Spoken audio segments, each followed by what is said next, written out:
सातारा. तर बातमी आहे नीट परीक्षेसंदर्भातली. नीट परीक्षेत कोणताही घोळ झालेला नाही.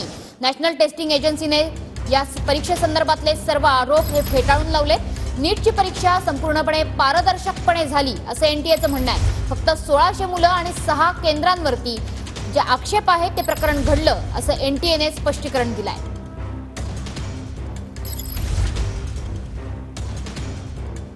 तर नीट परीक्षेत कोणताही घोळ झाला नसल्याचं नॅशनल टेस्टिंग एजन्सीचं म्हणणं आहे.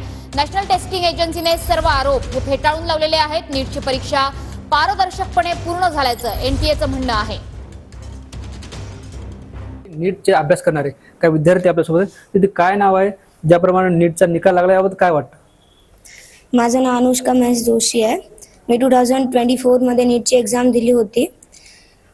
मला वाटतं की इन केस जर टाइम कमी पडला असेल तर प्रत्येकाने सुप्रीम कोर्टामध्ये जायला पाहिजे का? आणि जर सुप्रीम कोर्टमध्ये गेलं तर सगळ्यांनाच ग्रेस मार्क्स भेटले पाहिजे का?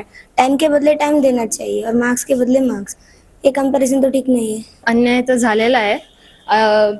जर ज्यांची कंप्लेंट गेली आहे सुप्रीम कोर्टकडे तर त्यांना ग्रेस मार्क्स हे जस्ट टाइम कमी पुरला म्हणून दिलेले आहे.